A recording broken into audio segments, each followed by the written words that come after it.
Welcome to Rooted, the ArtArbor podcast, episode 5. I am your host and moderator, Jake Vanderhayden, joined again by our ArtArbor team, Andrew Witter, Andrew Peters, Tim Greamy, and Dizzy.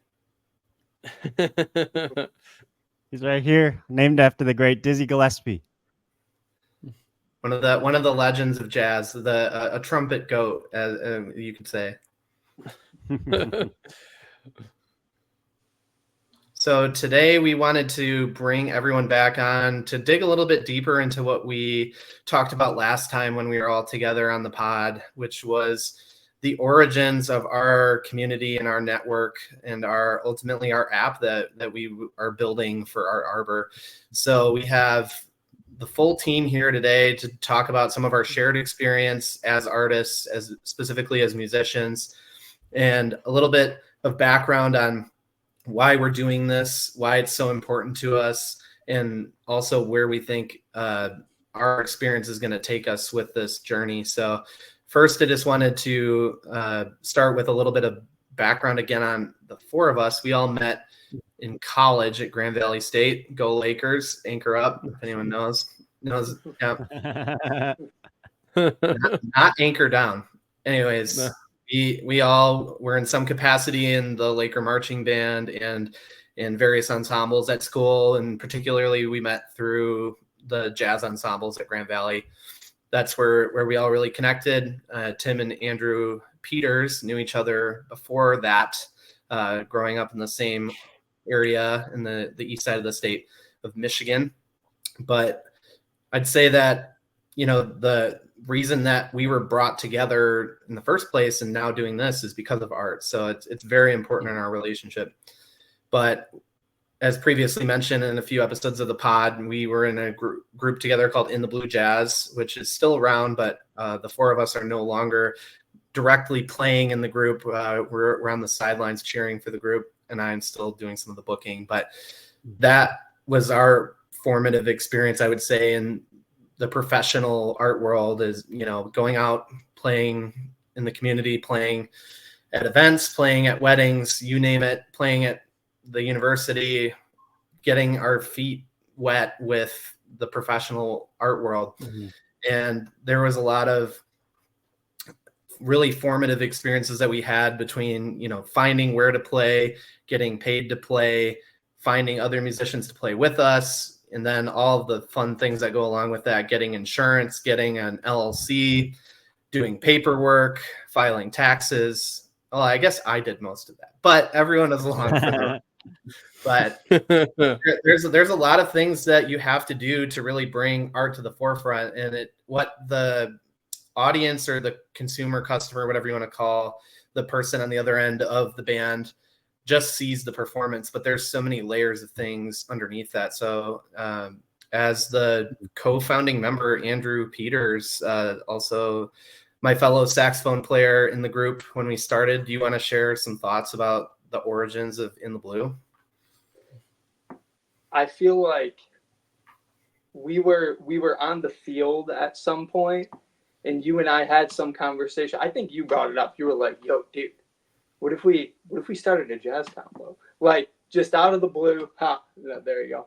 Out of the blue. Well, that was an early thought for the name, but it was already taken. So we were like, "Oh yeah, right." Well, let's right. In the Blue. And there's actually a jazz lyric in a Chet Baker song that says "In the Blue." Okay. So that's what I now claim as our name. Right. No, I remember vividly. You just brought it up out of nowhere. Yo, dude, we should start a jazz combo. Like, I think we could, do. I mean, you were talking about weddings and just gigging around town kind of thing, around the state, and it certainly built up beyond that. And then we mentioned in a previous episode too that Andrew Witter over here met Jarrett, who was on our last episode, our pianist, on a gig, but both Andrews were on this gig together too. Tell us a little bit more about, I guess that was really one of the first major weddings that the group did. Andrew Witter, let's share a little bit about that. Yeah, I also never played any weddings up until that point. Played on the street, some played at bars, played, small gigs like that. And I remember this was also my first like real commute. I was living in Allendale, and I had to drive all the way over to, where was it? It wasn't That's a Troy. It was Dearborn. Dearborn. That's right. Yep. And I pull up, and there's like Rolls Royces and just all these super expensive cars, and I'm thinking, man, is this what all jazz weddings are like? You pull up, and there's these nice cars, and there's like a valet service, and we get in there, and we end up having this crazy experience of like fireworks and a live drumming event, and it was bonkers. I just remember it being like, wow, weddings are wild. I mean, people who hire jazz for weddings they must just throw parties. And actually, I've never had a wedding like that since. Not even Yeah, close. I think that was a business lesson that we probably could have charged more for this when we walked in. Yes, that's always a tough one with pricing things. With our group, we always try to price things pretty fair, make sure everyone's getting compensated. That's a part of it, but covering all those additional costs that I mentioned a few minutes ago. But also, making sure that it's enough for what it is. I mean, a lot of groups charge for all those different things that are factored in, and we just kind of cover the what we need to make it happen. And there's a big debate in all of art, but specifically in music, about kind of what's the going rate for a gig. And it's not always based on the time that you're playing, but just like the fact that, like Andrew mentioned, like you have to drive multiple hours to get there. You kind of dedicate your whole day to it. So you kind of have to take in that bread either way. Like you can't just be like, oh, I'm playing for an hour, so I should just make, $100 or something. Like it's your whole night, whether you're playing for an hour or 3 hours, it almost doesn't make a difference. Yeah, that's a fact. It really doesn't make much of a difference, especially if you to drive 3, 6, 8 hours or whatever. I have a friend now who's driving up to northern Wisconsin from Grand Haven for a gig, and it pays as much as if you drove 5 hours, but it's like literally a day and a half. So yeah, gigs like that rarely ever seem like priced with the travel accordingly. So it's, we find our best because not everyone's willing to pay that amount too, and especially if you're doing like a music festival or even a brewery. If you're driving 4 or 5, 6 hours from there, it's like, yeah, you probably aren't going to get paid. Probably aren't going to get paid accordingly for your drive time as a musician. You're going to get paid like minimum wage for your drive time. Definitely. Tim, what are some other things that people might not think of when it comes to what goes into a gig? Oh man, I mean, there's so much. It's really like what I heard it put once. I believe when I was at Michigan, we had a Zoom call with the great pianist Orrin Evans, and him and Andy Milne, also a very great pianist. They were kind of talking about this very idea. And I forget if it was Professor Milne or if it was Orrin Evans who said this, but one of them said it very beautifully that like, I love playing music. Like it brings me joy. And therefore, like in some ways, when I approach a gig, I look at it from the standpoint of like, I love doing this. So I'm going to almost like play for free.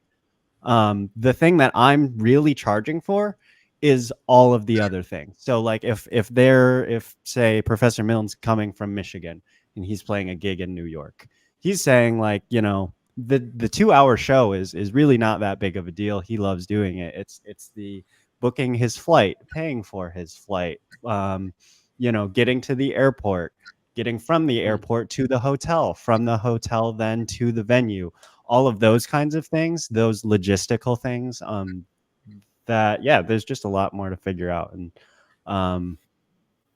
their idea was that that's kind of what you're paying for. And I think there's a lot of truth in that. I mean, anything from your drive time to where you're staying, if that's an issue, or how late you're going to get home if you're not staying somewhere. I mean, I think we've all had many times that we've played a gig, we end at, whatever, 10, 11 o'clock. And by the time we make our 3-hour drive home, it's closer to like 2 a.m.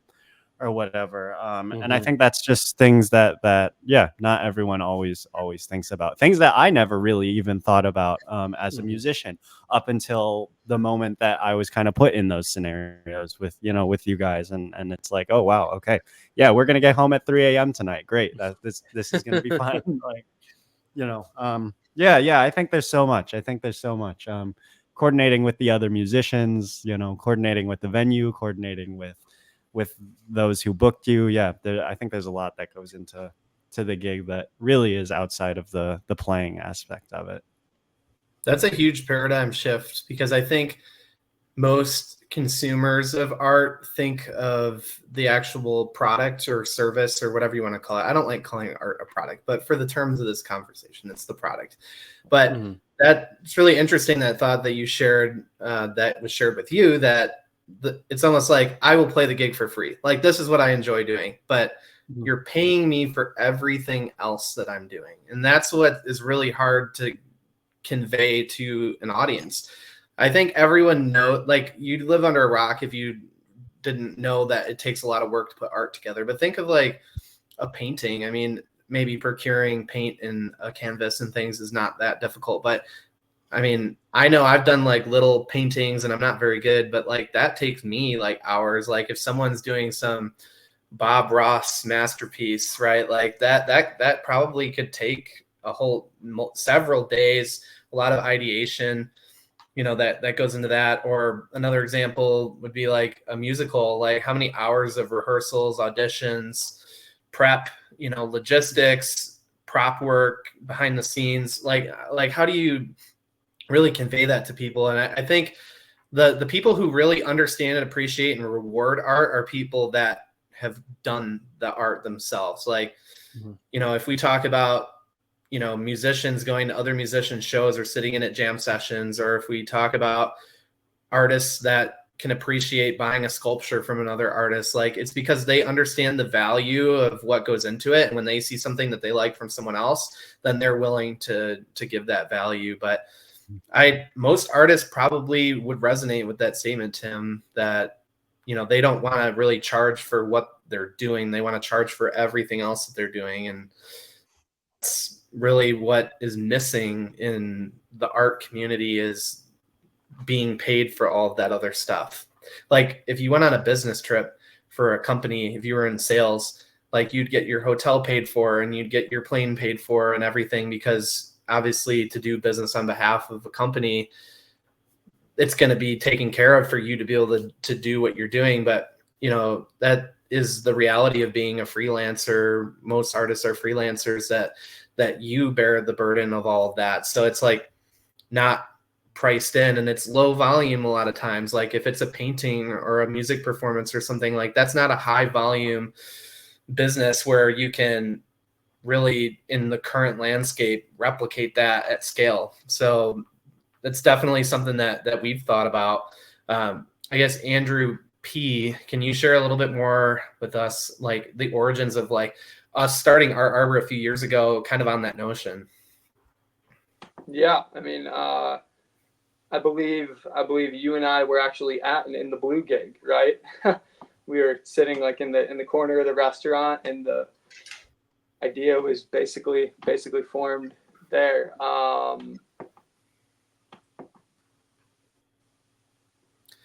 Sorry, but what's the question again? Like, it's really like this whole basis of not having a proper form of compensating people, because there's not a lot of scale for delivery of art. So with the horizon of Web3 on the forefront of our minds at that time, that was kind of where we had the idea for this. I see. Yeah. So whether you call it compensation or access to funding resources that you need to create the art that you desire to create. I mean, I think there, from multiple levels, artists deal with that problem, and I think we collectively agreed that Web3 and the whole idea of, decentralization, transparency kind of a thing is a very I don't know, interesting, strong approach to getting people their compensation or their access to resources.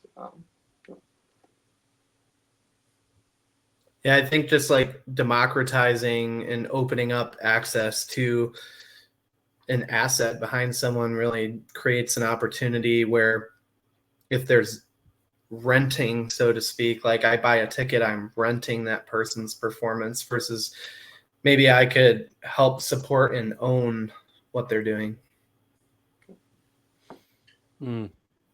Yeah, I was talking to a friend about this earlier today, actually, on the kind of like what the difference is going to be in the Web3 landscape. I think decentralizing is a really cool piece of it, and I hope that hope we really lean into that as time goes on collectively, so we can just spread the love around. We were talking, my friend, earlier, like it seems there's this exponential curve with compensation for art where like the top 20 or even 10%, probably more like 10 percentile is compensated well, whether short term or long term, for their art, where like their other 90% is just doing it for fun, maybe.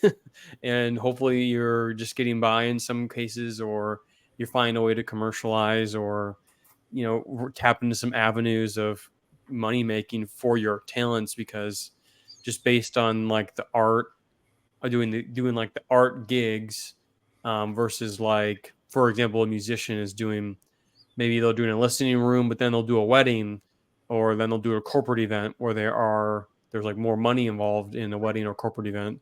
So I'm hoping that as time goes on, and I think we're hoping here as the four of us, that indeed things will become more spread out, and you can just have a small community of fans and make a decent living and be fine, and not have to go viral or have to have some really trendy new hip piece of art or whatever.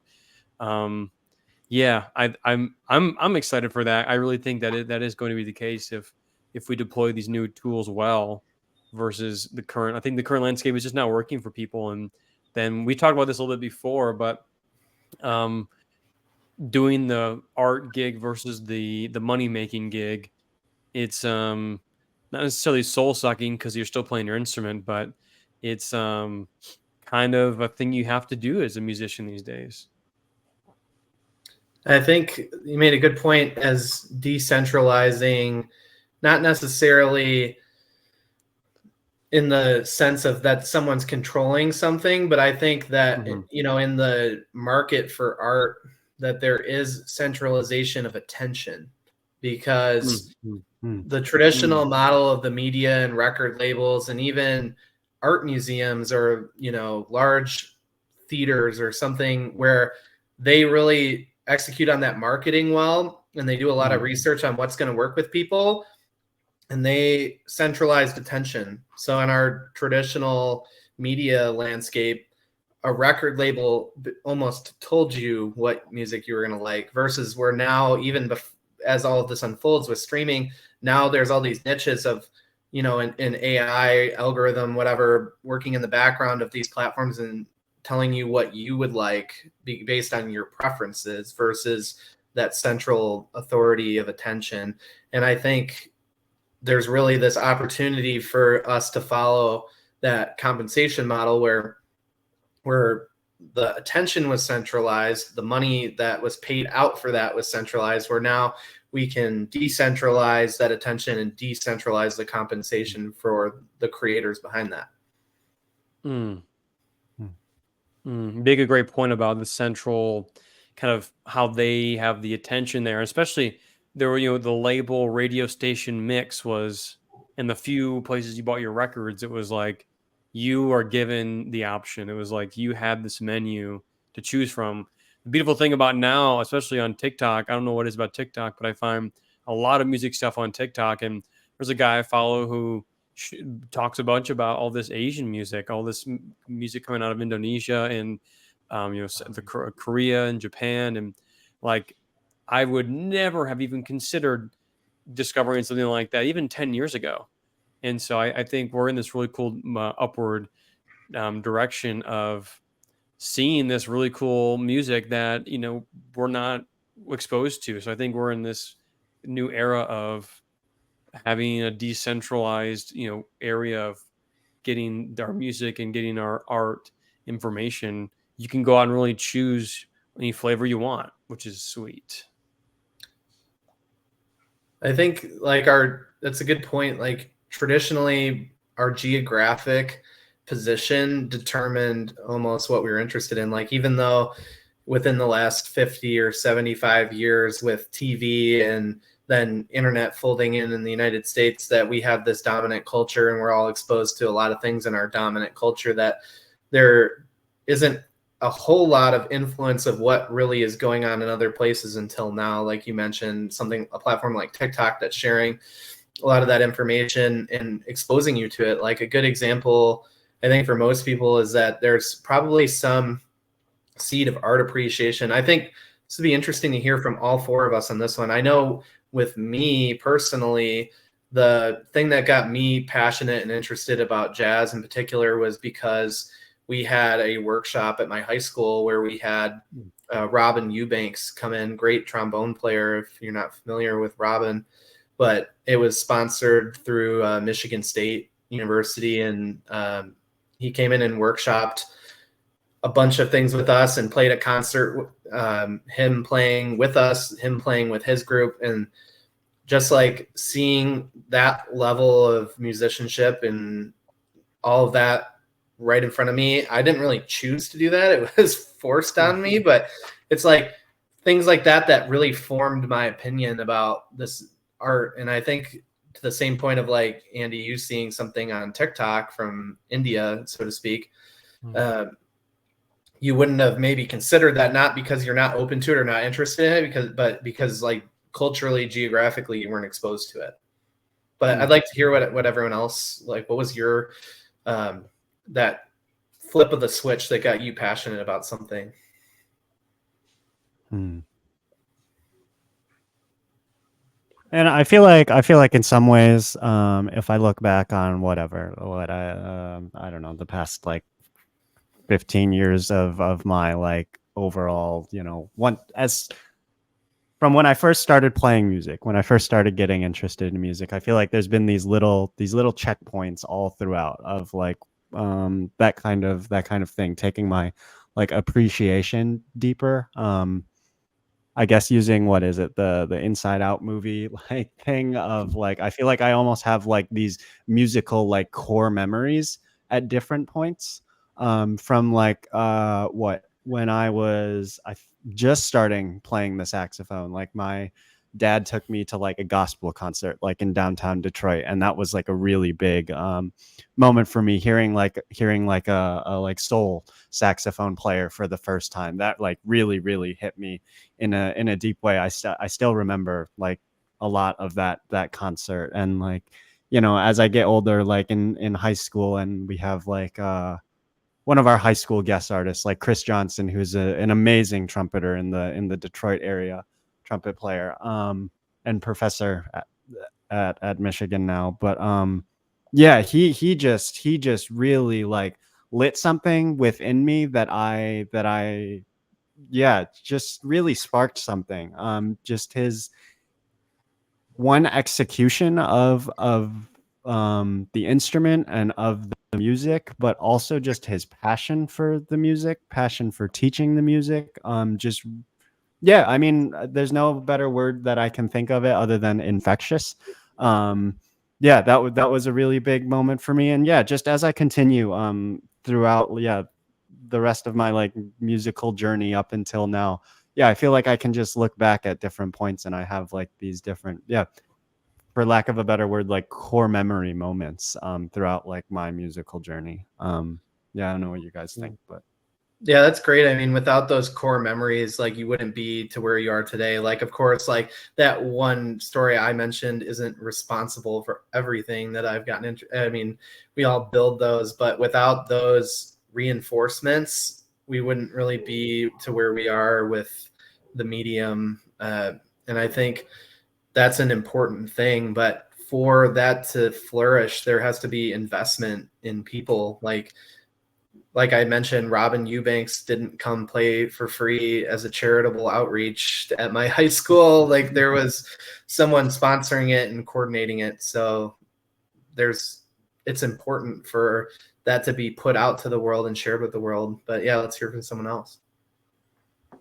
Well, it's kind of funny the way I would describe that, not necessarily like a milestone or like a certain marker, but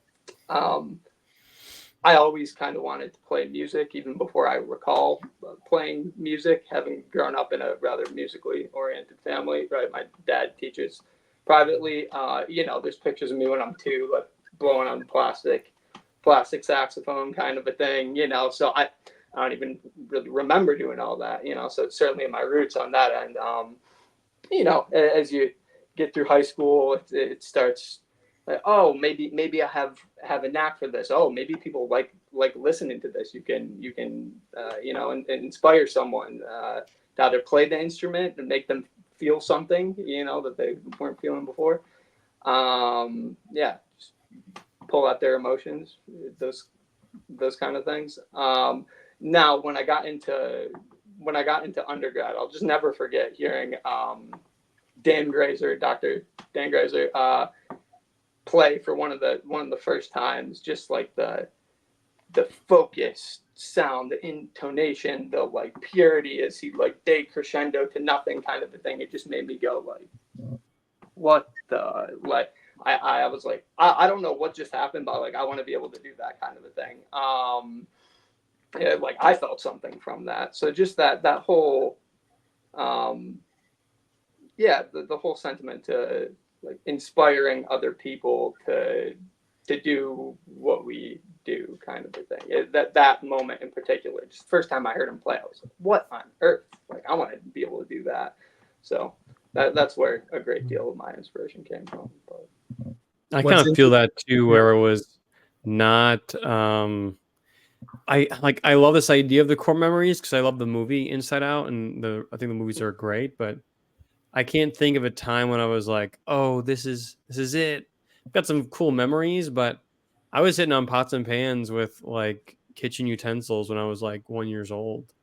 And sound just always, it really captivated me. And I've always found this interest with what exactly is music and what is sound. And I always enjoyed tapping on the tables at school, although all of my teachers really hated it. But my friends didn't really seem to mind, and I enjoyed getting different sounds and different things and glasses and tables and pencils, and it was way better than what the teachers were talking about most of the time. No offense, but that really just, I was like, all right, these drums and cymbals sound really cool comparatively to the table I've been hitting on for the last 3 years. Let's go do this thing. I was really just driven by my own curiosity. I heard other people do things. I'm like, oh, that's cool. But it's really been more about like me and my discovery of sound and what it feels like.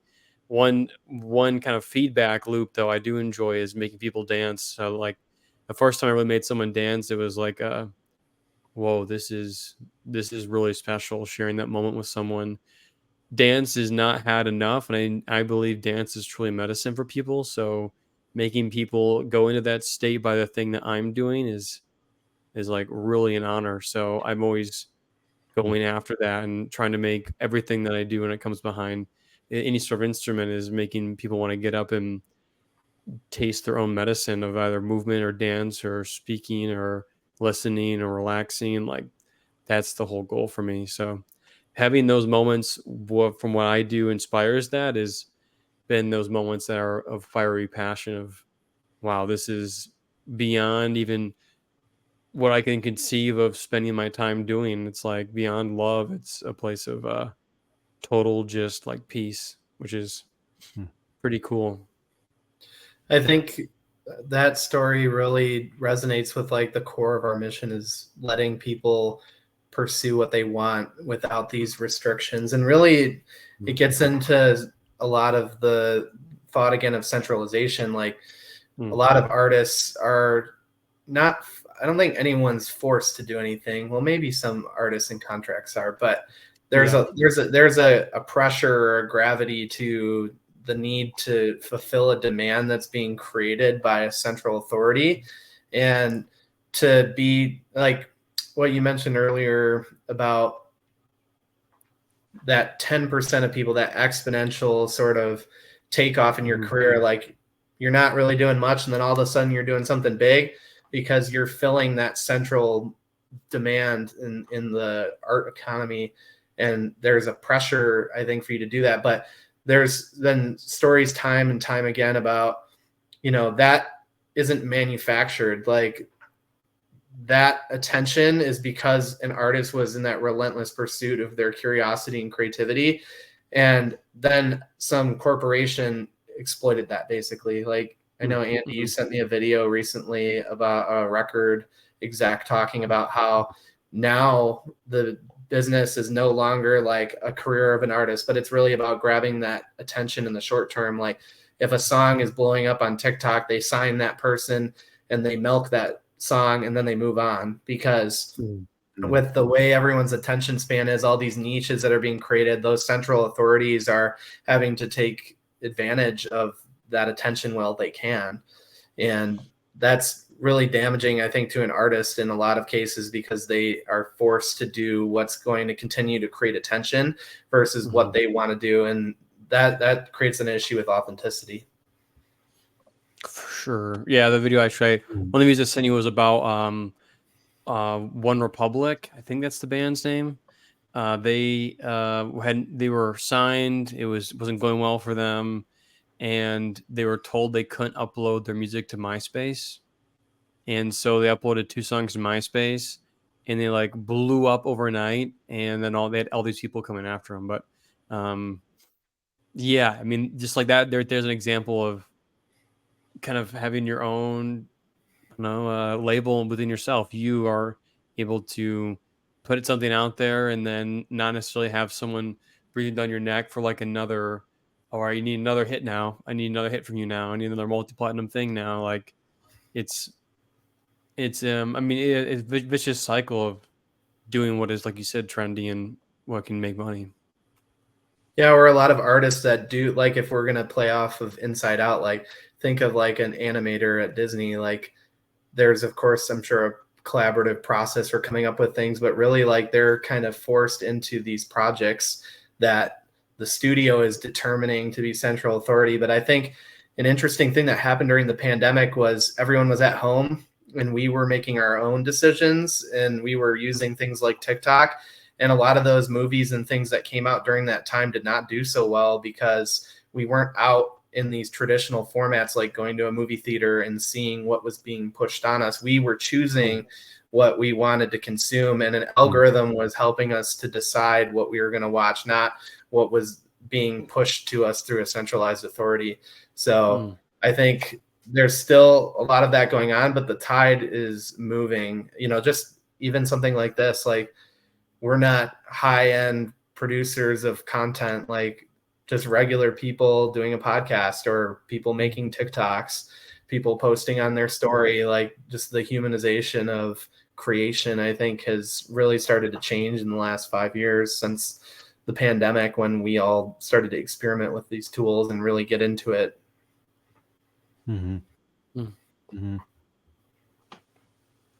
Now, I'm curious, Tim, I know you just recently moved to Nashville. What have you heard anything about, like, labels or like this kind of central kind of energy branding? What is there anything there where people are like, oh, I want to go get this, get signed from a label or something like that? I mean, I hope you know what I'm getting at here. Yeah, I mean, I guess I am, in terms of like specifically record labels, I don't hear as many people talking about it these days right now. If anything, the little talk that I do is, kind of speaking to all of this, that people are kind of, very proceed with caution when it comes to the record label thing. People saying, yeah, if I make it big, could get a record label, but there's, I think honestly probably a thing of like, you know, Taylor Swift being an example of someone who's like really kind of drawn attention to some of the downsides that that can have, you know, maybe not at the start of the career, but as you know, progress and you start to put out more albums and you start to do more things, and like who has the ownership over that, and you know, X, Y, and Z. I think, yeah, individuals like her really have helped like draw just attention to that, keeps that kind of in the forefront of not just musicians' minds, but you know, draws attention to like the average consumer who may not have any idea about that, and now kind of do. So yeah, I guess particularly in terms of record labels, maybe not so much in the circles that I've been a part of so far. um However, that's not to say that there's still not some central force. I mean, being Nashville, right? It's singer-songwriter like everywhere. You walk downtown and, you know, every other person's got a guitar strapped to their back, or some drumsticks in hand or whatnot. And yeah, I think one thing that I'm finding is more so unique to Nashville than anywhere else that I've lived is the booming tourist industry. Particularly on like the Broadway strip, where you know, kind of the biggest like bars and the old honky tonk bars and whatnot are located. That, yeah, I mean, it's just an ever rotating, you know, audience of tourists and people dancing, you know, to your point. And I think like what draws a lot of that is music that is familiar. So I'm already noticing that there, you know, I've seen a couple bands on repeat playing, and you know, yeah, I mean, it's talk about an interesting line between like between the creative gig and the moneymaker gig, right?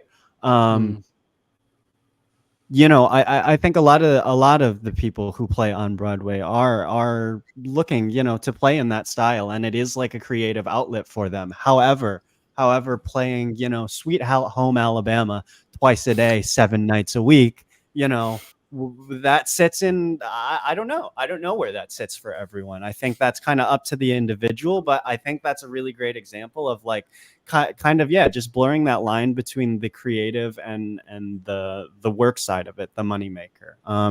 I think it's really funny. This maybe not kind of related, also not so related. There are like kind of the biggest hits, the Stairway to Heaven type songs. Freebird. Freebird, yes. Like bands will quite literally charge for that specific request. Like, so like say Freebird, I think they'll charge like upwards of $60 to $100 just to play that song. And I was on Broadway the other day, and heard a band, you know, had a request for Freebird, and the band leader's like, "Sorry guys, we're $60 away from Freebird," and they actually never ended up playing it because not enough people donated or tipped them that amount of money. So they yeah, I don't know. de-incentivized that song. Wow. Yeah, I think every Yeah, piano right. bar in the world has at least a $20 tip minimum to play Piano Man. Right. So yeah, I don't know, just really interesting, yeah, line between that creative and moneymaker gig kind of thing. Going off of that too, like what have you noticed in terms of having to adapt? Like I really would like to share a clip we have of you with one of your original jazz compositions soon, but first I want to stay on this topic of adaptability. Like as a jazz musician going into Nashville, the perception or the assumption would probably be that you'd have to start playing a lot more popular music, country, pop, rock, that kind of thing. What have you seen so far in your somewhat limited time there that you just moved there, but what have you seen? Yeah, certainly. Let's see. Yeah, it's been just about a month now. Yes, I mean, when you think of Nashville, Tennessee, right, the first thing that you think of definitely is not a booming jazz scene. That's for sure. So I guess that being said, it is there is a jazz scene, and it's really cool. You know, maybe I've even heard people say, you know, 5-6 years ago, there was basically like no jazz scene around, and it's been a really like quickly growing thing in the last couple of years. which is really great. There's a good amount of sessions around town. There's a good amount of people playing at either like jazz venues or not jazz venues, and kind of bringing jazz to those spaces, which is really cool. In addition, obviously, yeah, there's a huge culture of country pop singer songwriter, all of that. So that's been something that I've started to get my feet wet into in a way that I just never really did in the past. And yeah, so it's interesting. I'm finding myself going to these like kind of like more so blues jam sessions, or even like some rock and roll things that I'm being invited to. And if I were a guitar player, I think my experience would be like, or a drummer or a bass player or vocalist, I think would be really, really different right now. But coming from it as a saxophone player and as a jazz musician, like you said, it definitely gives me a different perspective. And yeah, I mean, it's just not as saturated with saxophone players like it is with guitar players, as you would guess. So yeah, I mean, that definitely gives me a little bit of, I don't know, a differentiating point from some other musicians for sure. But yeah. So yeah, coming at it all from a jazz musician's perspective, yeah, it's been really interesting so far. Definitely, I can see that. Yeah, while there is a jazz scene, kind of that, yeah, the country pop singer songwriter is still obviously the king. So yeah, I'm just starting to dive into that world a little bit more too. I'm definitely not a person who finds myself putting myself in a box of like, I only want to play like this style of music with these kinds of instrumentations from this 2-decade span of time. I'm very open, and I love playing music of all kinds. So yeah, it's been a lot of fun so far, and I'm excited to continue to explore. So I think what I can take away from that is that you really saw an opening or an opportunity. Like you mentioned, there's not a lot of saxophone players there, and you're forging a path where you have these things that you're interested in. Maybe you're having to adapt and fit into what's going on around you, but you're able to, you see that there's an audience, right? There's all these tourists, there's all these people coming into this area, and you just feel like it's like a ripe place for you to exist and to do what you want to do. But let's see that. Do we got the clip? Maybe while we're working on that, Tim, tell us a little bit about this, your website and this original that we're going to watch. Yeah, so I guess the website has been something, it's been a project of the last little bit here, something that I've kind of meant to do for years, but just kind of got around to doing. And I guess I'm not a computer tech kind of guy, so it was built on Wix and everything. But yeah, no, let's see, this clip in particular, I think if you go to the one at the bottom of the page, it was original that I wrote while in school at Michigan, actually. But yeah, it's entitled More or Less. For those keeping score at home, it's in 9/8, I believe, which was 1/8 note away from 4/4. And based on how I divided the beat, I joked that it's almost in 4/4, so more or less in 4. It's stupid, but yeah. So this performance was from, it was, I think, October of what would have been 2023, I think is when it was from. About a year ago, yeah. Yeah, about a year ago, and we were playing at the Blue Llama in Ann Arbor. Myself and Marlena Bogenheim on tenor. Rowan Tucker Meyer is playing piano, Stephen Castiglione on the bass, and the great Jonathan Barhall Taylor on the drums. All right. Yeah. Let's hear a little clip.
Awesome. Well, I think kind of the elephant in the room with a lot of music is like, as great and creative and inspiring your music can be, your average Nashville tourist probably isn't going to want to stay and do shots to that song, right? So right. how do you see your, like, what's your navigation through the scene to like bring that original music that you have to this new audience, or maybe not? What's your thought on that? Yeah, I mean, it's really interesting. I think I find myself, in addition to being in a new location and in a place that's very different from where I came from, I'm also finding myself for the first time in like way too long, being not in school for the first time.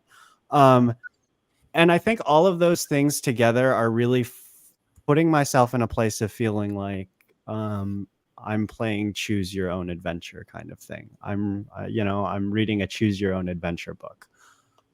And yeah, for the first time, I almost don't really even feel that there's a right and wrong answer to any of this. And I feel that particularly, in addition to me just being the type of person I am, growing up the way that I did, I think we've all gone through like, what is it? Higher education. We've all gotten at least one college degree, if not more, right?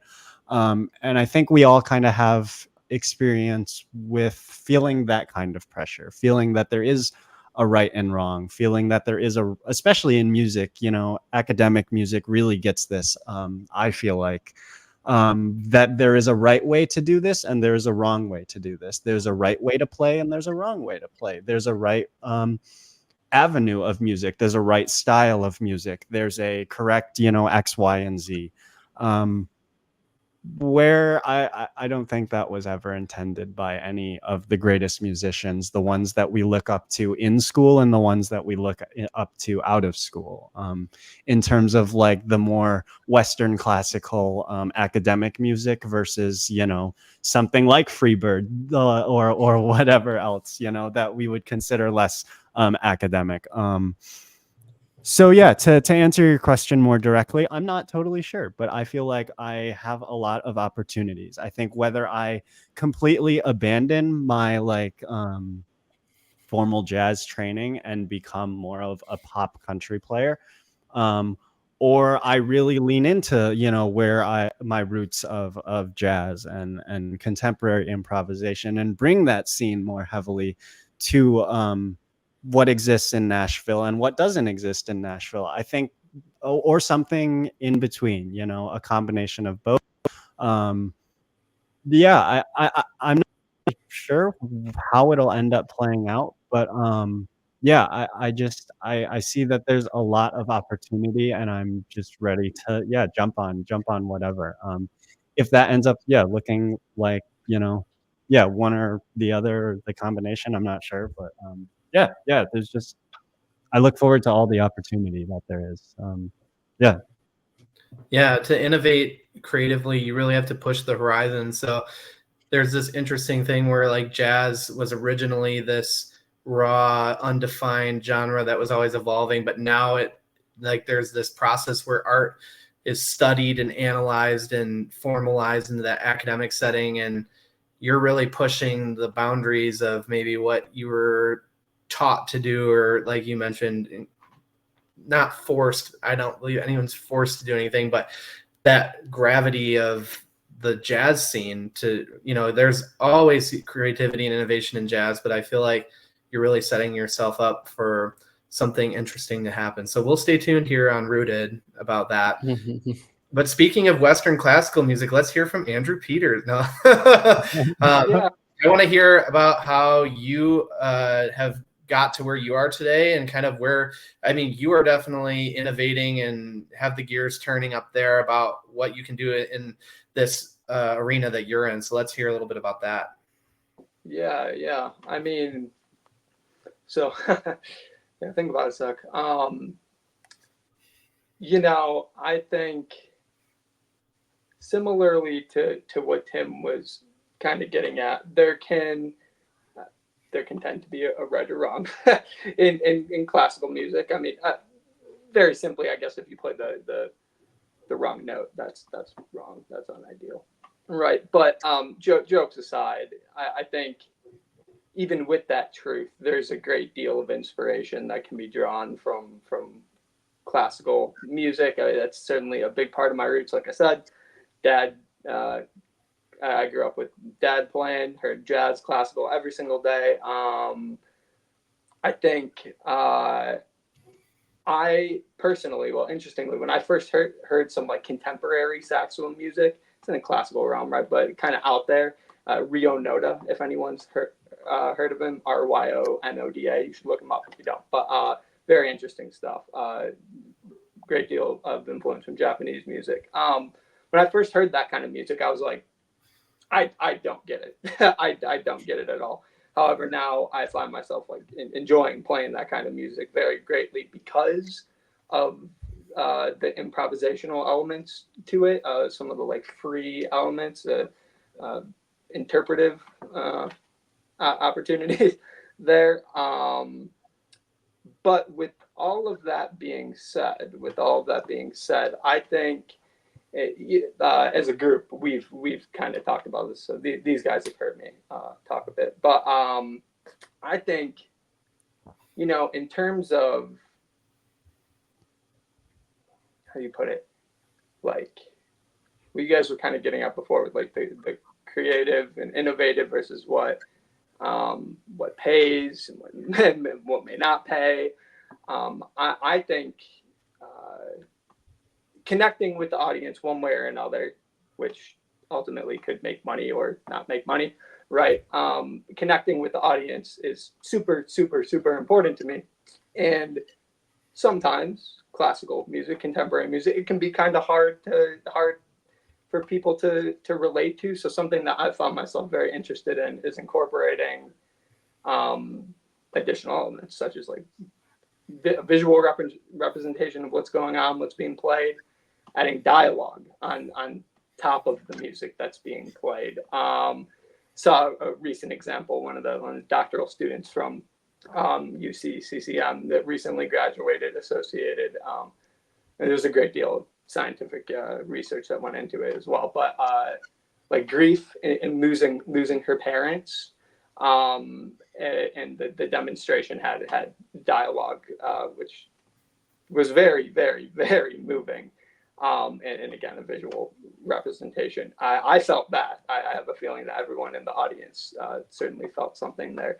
So I think incorporating, maybe tapping into some kind of collaboration on that end with other artists, creatives of some kind, is very, very intriguing to me. However, you know, kind of back to what we were talking about before, that actually brings to light one of the challenges that I've dealt with, because, you know, I don't know how to do some of that, like the dialogue.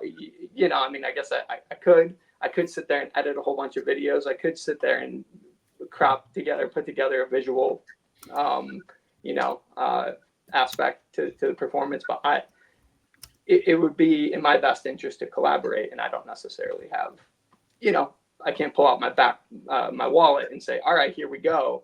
Let's collaborate. So, you know, I'm kind of tapping into multiple things that we've been talking about here. But so that's a little bit of what I've been doing. Again, finishing a doctorate in music right now at CCM. Most things are through the school right now. But so yeah, a little bit of what I've been interested in, how I got there, kind of a thing.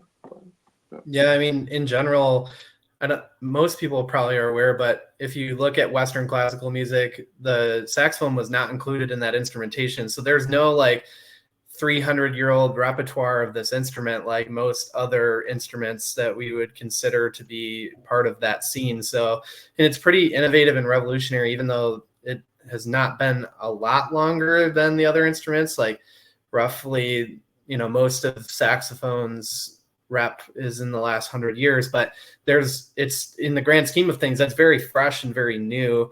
And I think most people probably are not aware of like what the sound is outside of what it's been primarily used for in the dominant central media, which would be like a guy in a rock band or a jazz band or something like that. So if we have a little clip actually of your saxophone ensemble showing some of the capabilities of the instrument and you know what contemporary sound can be like.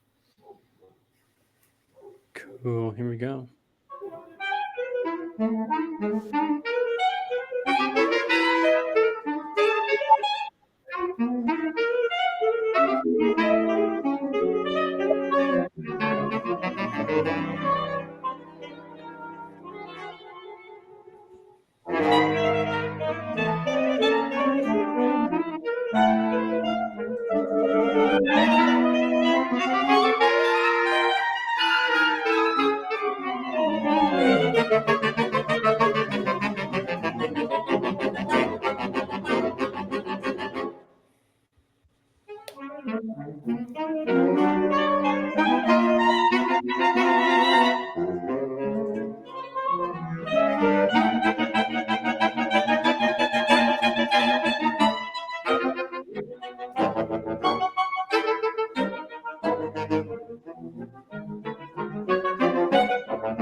Yeah, so that was actually a piece that we played for a competition. Got into as my dad jokes, not really. The better NASA, not really, right? But The National Association of North American Saxophone Alliance, right? Saxophone Alliance. Yeah. So we ended up getting into that competition. Didn't win, but you know, great experience there. But who was the other musicians too? I want to give them some love. Who was in your quartet there? Oh yeah. So on soprano, it was Braden Sowell, fantastic soprano sound. Andrew Strong was on Barry. He's double majoring in saxophone, like performance and composition. Incredibly talented dude right there. And then Josh Tuttle, just won a premier band spot recently. He's a phenomenal player. He was on tenor. So got a little shout out for them. Yeah, and it's really interesting to hear that music. I'd say it's definitely not your father's Mozart recording, right? Like it's a different sound, and it's really interesting to hear, you know, where the genre is going. It's really, I'd say, particularly as someone who played even what would be called the classical saxophone rep in my upbringing, like it's really going in its own direction, and I almost wouldn't have a label for it. I don't know if you would, but I think that would be a really interesting TikTok audio if someone wanted to do a dance to that. You guys should get on that. Yeah, you could say that again. That would go viral. But of course, Andrew Witter and I both have some stories and experiences we've woven throughout the time, but I hope on our session today that we got to know a little bit more about our other co-founders of ArtArbor, the origins and the current experiences of what they're working on, and we'll continue to stay tuned on that as you know, not just as the facilitators of this community and this network and this platform, as you know, the logistical technical side of things, but you know, also the human side of things, and bringing our experience to the project and to the community, and you know, helping you all as the listeners to understand where our passion comes from. So thank you, Tim and Andrew, for joining us again today on the pod. Again, this is Rooted, the ArtArbor podcast. If you made it this far, I'm sure you know that, but if you want to subscribe to our channel, we are growing and continuing. We'd love to get some engagement in the comments. Send us an email, info@artarbor.community. Follow us on the socials, Facebook, Instagram, at art.arbor. Search for ArtArbor. You'll find us on there. And we look forward to bringing you a lot of interesting stories and news in the future, and some more guests. Thank you to our guests today, and we'll see you next time. Peace. See ya.